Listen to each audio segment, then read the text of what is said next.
তো এই মুরগা উড়ে যে পানিতে পড়ে।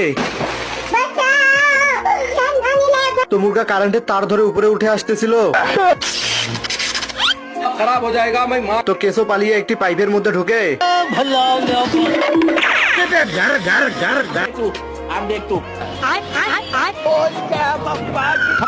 তো এই বলদ মুরগা কেসো ধরার জন্য মেশিন তৈরি করে।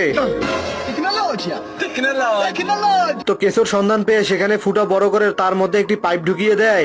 তো কেসো মাটির নিচ থেকে বের হয়ে পাইপ নিয়ে এসে মুরগার পাছার নিচে দেয়।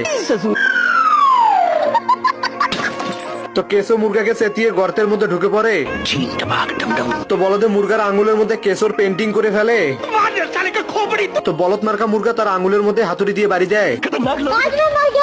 তো কেসো একটি লাল পাইপকে কেসো বানিয়ে তার গর্তের সামনে রাখে। মুরগা পাইপকে কেসো মনে করে খেতে শুরু করে দেয়। তো বন্ধুরা, এই পাখির ভাষা থেকে একটি ডিম গড়াতে গড়াতে সোজা ইঁদুরের গর্তের মধ্যে ঢুকে।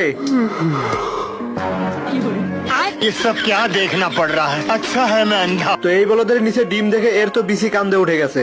এই জন্য ইতিহাস ঘেটে দেখে ইঁদুরের দ্বারা কি ডিম পাড়া সম্ভব। আমি পারি না, আর পারি না।